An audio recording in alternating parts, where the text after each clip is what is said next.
The behavioral needs for a bird are one of the most misunderstood. And with parakeets, it's a thing that can sometimes be overlooked by a pet owner. Pet birds are highly intelligent, and allowing them to do their natural behaviors and do what is instinctively normal for them really helps to enrich that bird's life throughout the whole time that you have it.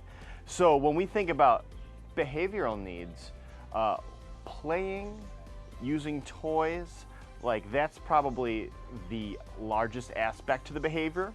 If we think about their social needs as it plays into behavior, it is that decision point of, am I getting one parakeet and interacting with it and giving it lots of things to do in its habitat? Or am I getting a small group of parakeets that keep each other occupied and are helping meet their social behavioral needs in that way?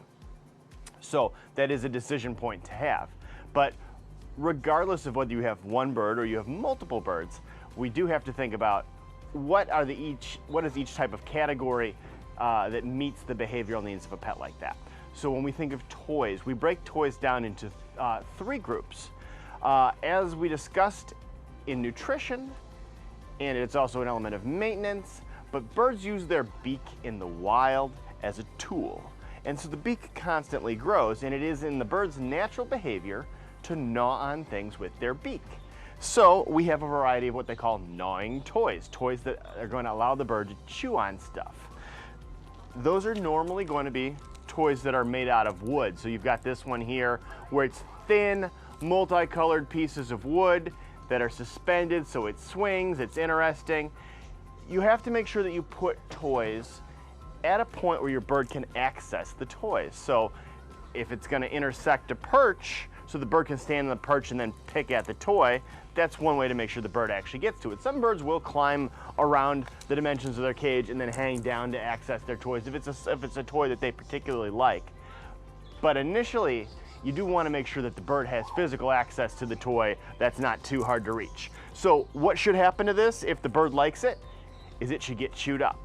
If this toy is still completely intact in a month, the bird doesn't like that toy.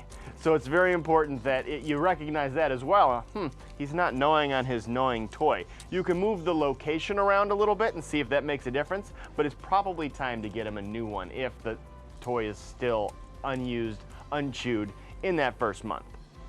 And from that standpoint, gnawing toys are something that are going to need to be regularly replaced. Just like you would regularly replace your chewing toys for a dog, you regularly replace the gnawing toys for a bird. So this is one example. We have this other example here, and this has a little bit of different fibers and stuff on here. You've got the little wicker ball in the middle, which is going to get totally destroyed and chewed up. And it also has a little bell, which might attract the bird to it. But again, this is mostly a gnawing toy, and we hope that the bird would chew these little bits of wood up and have a good time with it. The other thing that is an important category of toys that relates to the bird's social behavior is preening toys.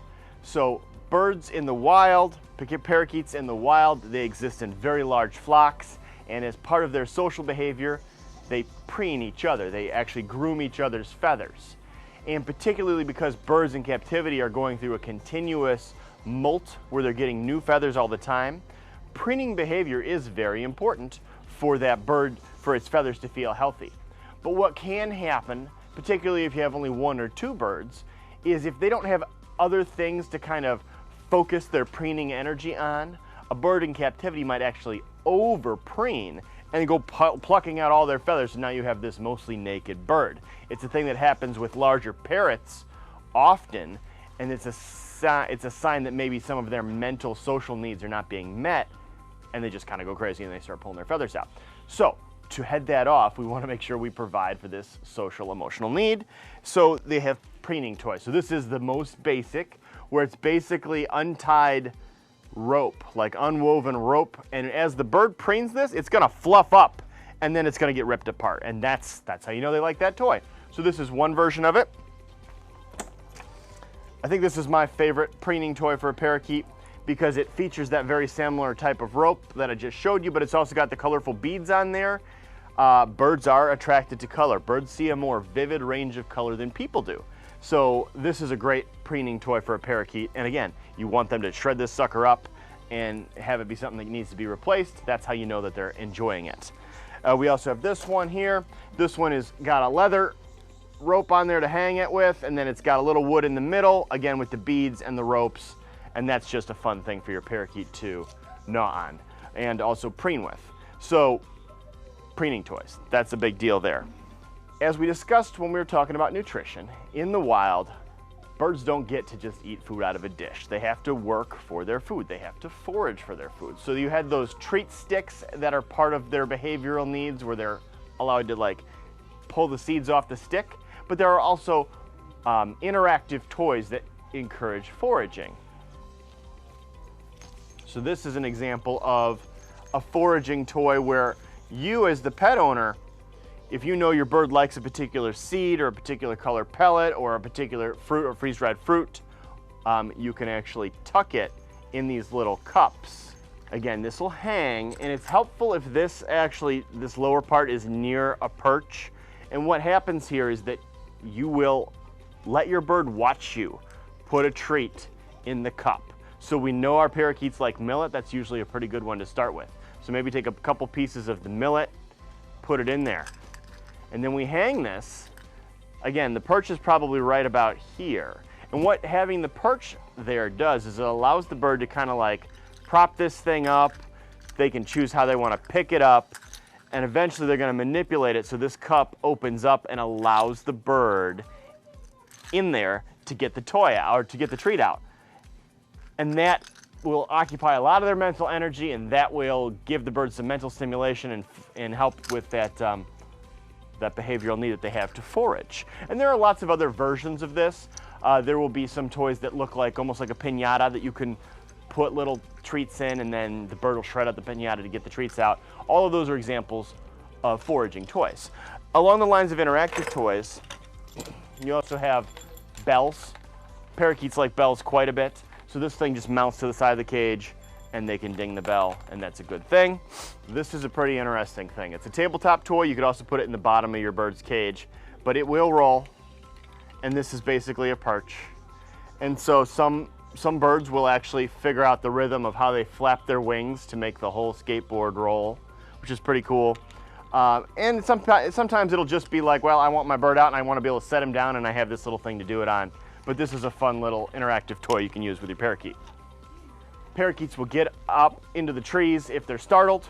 Trees have a natural swaying motion. If the bird is sitting in a branch or in the tree, in a bush, they're going to experience swaying. So then when we think about that sort of a thing, that becomes the reason that you might get a swing. Because then as the swing is being sat upon, it gives that bird the swaying action. So you've got this regular swing here that has the colorful wood all around, which the bird will potentially gnaw on, and that will fulfill the function of a gnawing toy.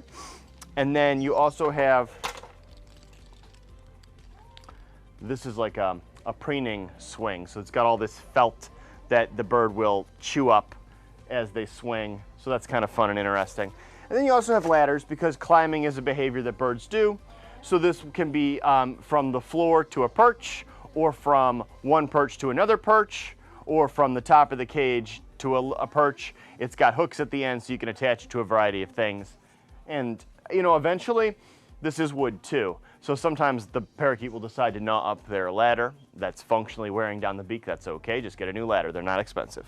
So those are your behavioral needs for your parakeet. If you have any other questions about the behavioral needs for birds, please ask your pet counselor.